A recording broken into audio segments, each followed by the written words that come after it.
네, 안녕하십니까. 오늘 2024년 10월 16일, 오늘 수요일입니다. 오늘 저희 가치투자에서는 특이한 종목 하나가 눈에 띄어서 이를 한번 좀 집중적으로 분석을 해보고, 그에 따라서 여파가 어떻게 이어지는지 그걸 한번 찾아보도록 하겠습니다. 그 대표적인 종목이 바로 현모, 현대모비스입니다. 가끔씩 가다가 현대모비스가 한 번씩 불뚝불뚝 올라와요. 근데 이때 또 때가 됐다, 시간이 됐다 이런 느낌으로 한번 또 수급 몰리면서 쭉쭉 올라오는 경향들이 있는데, 워낙 그렇게 뭐 시장에서 잘 알려진 모멘텀이 좀 적고 그런 쪽에서 워낙 좀 저평가된 쪽들, 특히 대표적으로 이런 자동차 부품 쪽은 결정권이 내가 없기 때문에, 그래서 납품을 하는 입장이다 보니까 그 납품을 하는 차원에서 그러니까 모든 납품 단가에 대한 결정권은 현대차, 기아차, 매점 최종 쪽에 가 있기 때문에 영업이익률이 높지가 않습니다. 그래서 전반적으로 자동차 부품주에 대해서 그렇게 썩 좋게 보는 편은 아닌 모습들이죠. 좀 폄하가 많이 이어지는 부분이 있다라는 게 현실인 것 같습니다. 그런 쪽에서 변화를 봤었을 때 현대모비스 그러면 오늘 왜 올랐어? 라고 하는데 분석이 아주 다양해요. 네, 다양한데 보통 이제 현대모비스가 움직이게 되면 눈치 봐가지고 현대글로비스도 같이 움직입니다. 그런 특성이 있어요. 그래서 글로비스는 며칠 전에 아주 좋아하는 자리 들어왔길래, 이런 눌리면 바로 사면 올라오는 종목이죠. 그러길래 이제 사야지 하다가 까먹었습니다. 그래 자네 까먹고 안 샀는가? 훅 들어오는 이런 모습들이죠. 그런 쪽에서 일단 현대모비스 관련된 쪽에서 가장 먼저 촉발을 했던 거는 내 얘기를 보게 되면 아마 아까 NH인가요? 한화로 나오네. NH인가 어디 리포트가 하나 나왔습니다. 29만원에서 31만원, 2만원 올렸습니다. 그런데 그거 가지고 주가가 이렇게 올랐다고요? 2만원이 올라서 진짜 17,500원 조금 덜 올랐네요. 그건 아닌데, 일단 여러 가지 얘기 나왔던 것 중에서 가장 큰 거는 이 아까 현대글로비스랑 같이 움직이게 되면은 보통 그런 거 있죠.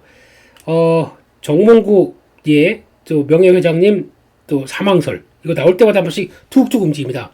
벌써 뉴스만 따지게 되면 몇 번 서거하신 겁니까? 이런 상황이다 보니까 참 그런 쪽에서 또 뭐 얘기가 나오나 싶어서 보긴 했었어요. 근데 그거보다는 일단 약간 또 다른 얘기들 좀 해도 너무한다. 그리고 특히 이제 승계 관련된 쪽만 얘기를 드리게 되면은 좀 현대차 그룹이 아직까지 좀 복잡하죠. 그런데 중요한 거는 정몽구 명예회장 그리고 또 지금 이 지분을 넘길 때 보면은 이게 지금 아직까지는 완벽하게 구조가 안 돼 있다 보니까 일단 넘어가는 과정 쪽에서 지금 지분을 더 확보하기 위해서 현대모비스를 누를 수밖에 없는 구조.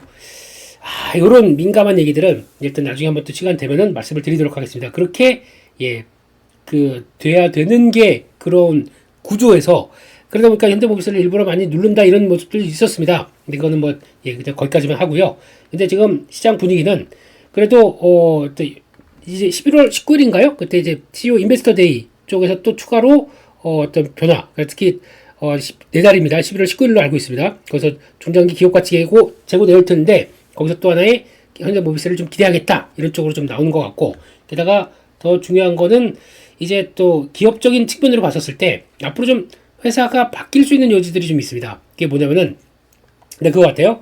지금 현대모비스가 약간 3분기도 이제 전동화 쪽들은 적자 지속된다. 그래서 아직 기대할 게 없다라고 바라보고 있는데, 더 중요한 게 그 다음에 EV3 이후에 EV4가 나오겠죠. EV4가 그러니까 약간 좀 소형 모듈 쪽에서 소형 쪽 전기차에서 약간 중소형 쪽 그리고 하나 레벨업된 쪽들이 나올 텐데, 여기서 EGMP 기반이 좀 바뀝니다. 그러니까 제가 알기로는 1세대 EGMP에서 2세대 이름을 뭐라고 했는데 까먹었습니다. EGMP로 2세대 쪽으로 바뀝니다. 그러면서 여러 가지 주축을 현대모비스가 할 가능성이 높다는 쪽에서 지금 시장이 바라보고 있는 가운데, 중요한 거 모터죠. 이런 모터 쪽이나 관련된 부품들을 전부 다 확대가 하면서 실적의 변화가 나올 것이다. 이렇게 나오고 있고, 그렇게 되면은 지금은 2분기 한 20%대 고성장에서 또 이번에도 매출 중심으로는 3조 4천억대. 그래서 매출 중심으로는 커갈 것이다. 이게 미리 먼저 이제 나오기 시작하게 되면 주문 들어가고 쭉 이어지고 하다 보니까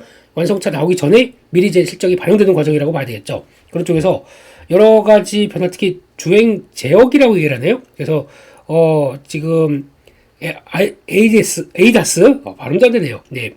이런 쪽과 전 차체 제어 장치죠. 이쪽과 함께 약간 그 오디오 비디오 관련된 것도 다 같이 포함시키면서 이런 뭐 하나로 세트가 된 이런 쪽으로 만들어 가겠다. 한쪽에서 통합 제어 기기 쪽 이쪽을 담당하겠다. 한쪽에 대한 기대감이 높습니다. 근데 아직은 분석이고요. 어떻게 될지 모르겠습니다. 근데 지난번부터 나왔던 부분이기 때문에 그게 나올 가능성이 높다라고 지금 바라보고 있는 부분 쪽에서 이게 또 현대모비스를 하나 끌어올렸던 요인이죠. 그러니까 실적과 관련된 부분들이 들어올 수 있겠다. 실적 관련된 얘기들. 그리고 또 두 번째는 뭐 승계 관련된 얘기는 모르겠습니다. 이거는 하도 많이 받아가지고 모르겠고 계획 나올 때까지 모르겠고 세 번째는 또 나오고 있던 그 인베스터 데이에서 어떤 밸류업 관련된 쪽들 또 한 번 더 확정시켜서 현대모비스도 좀 동참할 수 있겠다라는 쪽이고 네 번째는 또 그게 있습니다. 지금 현대차 인도법인 이게 IPO 중입니다. 지금 IPO 전간에 한 일주일인가 그래서 공모 청약 받고 하는 과정으로 알고 있어요. 근데 생각보다 경쟁률이 좀 저조하답니다. 요즘 인도 증시가 자금이 좀 빠져가지고 그렇게 썩 좋지 못한 것 같아요. 한 작년부터 거의 올해까지 그냥 쭉쭉쭉 날아가다가 한 최근에 중국에 올라오다 보니까 좀 주춤하고 그런 쪽에서 약간 운도 없네요. 예, 이런 쪽에서 경쟁률이 좀 저조하다고 하는데 막판에 또 몰릴지 모르겠죠. 그래서 지금 얘기로는 만약에 이 상태로 가게 되면은 기업 가치 제대로 받는 거 좀 어렵겠다는 쪽으로 얘기가 나오다 보니까 그게 어떤 영향을 받을지 모르겠는데 그래도 인도법인 IPO 마치게 되면은 그에 따른 수혜가 어디겠느냐라는 쪽에서 지금 그 중에 하나로 또 보는 경향들도 있어요. 다양하게 오늘 연결된 거죠. 근데 막상 그렇게 됐는데 현대차는 안 갑니다. 특이한 케이스죠. 그래서 이런 쪽이 먼저 움직였다라는 쪽에서 아마 제가 보기엔 이쪽에도 무게가 많이 실린 것 같고 이쪽에도 무게가 실린 것 같은데 실적 얘기는 지난번 2분기 때 기업 IR 하면서 대충 나오긴 했습니다. 하반기에 어떤 전동화 사업들 확대되는 거. 근데 그게 이제 와서 나온다. 이거는 아직 실적 발표하고 나왔을 텐데 라고 하다 보니까 이 두 가지가 가장 중요한 변화가 되지 않았나 라고 생각이 듭니다. 그런 측면으로 봤었을 때 그럼 현대모비스를 가지고 계시다. 근데 현대모비스 갖고 계신 분들 보게 되면 대부분 오래됐어요. 최근에 사신 분들 거의 없고 그래서 과거에 거의 뭐 30만원대 이상이신 분들이 되게 많더라고요. 상담하다 보면은 거의 나오는 게 아직도 지금 최근에 올라왔다고 하더라도 아직도 여기에요. 이런 얘기를 많이 하십니다. 그렇기 때문에 이럴 때는 모르겠습니다. 계속 갖고 보유해. 뭐 지금 배당도 2%나 주는데 2%나 할까요? 2% 바뀔까요? 네. 근데 지금 그러다 보니까 그냥 보유하고 그냥 끌고 가시는 분들도 있는데 일단 조금 좀 움직이시겠다라고 하게 되면 지금 패턴 보게 되면 항상 만약에 이런 것도 이용해 보실 수는 있을 것 같아요. 20만 원대만 들어가게 되면 바로 좀 기다리면 다시 올라옵니다. 지금 패턴들이 이렇게 돼 있죠. 주봉상입니다. 최근 들어서 뭐 더 이상 빠지는 거는 밸류상으로 좀 그렇겠다. PBR 0.5 이하로 가는 건 좀 그렇겠다라고 나오기 시작하면서 20만 원대 초반이나 그 정도 들어갔다면 기회로 삼고 근데 반대로 보게 되면 어디까지 가냐면 이게 지금 오른다고 하더라도 지금 변화가 별로 없다라고 하게 되면 약 24만 원, 25만 원 여기가 좀 관건입니다. 그래서 이거를 모르겠습니다. 그냥 꾸준히 갖고 가서 앞으로 실적 변화가 나오면서 변화가 될 것까지 끌고 간다. 이거에 대해서 저는 찬성하지 않습니다. 그런 쪽이 아니라 이런 쪽은 그냥 어느 정도 차라리 그거를 내가 만약에 여기 샀어요. 30만 원에 샀어요. 근데 지금까지 지금 보면은 가격대가 한 30% 손해입니다. 저라면 이렇게 안 합니다. 저라면은 만약에 100주를 샀습니다. 30% 갖고 있다 그러면 이렇게 했다가 여기 저항대 들어온다. 반 정리합니다. 50주 팝니다. 팔고 물론 손실 확정이겠죠. 끝이 아니라 다시 들어옵니다. 20만원대 초반 들어옵니다. 삽니다. 팔고 몇 번 왔다 갔다 해서 이게 지금 한 번 움직이게 되면 50주짜리가 지금 여기서부터 여기까지가 20만원대 초반에서 5만원만 간다 그래서 25%짜리예요. 그럼 25%짜리를 차라리 왔다 갔다 뭐 한 서너 번 해서 이거를 회복을 시켜서 이걸 보강을 시킬 것 같습니다. 대한민국 시장이 이래요. 이런 상황들인데 저평가니까 무조건 갖고 있다.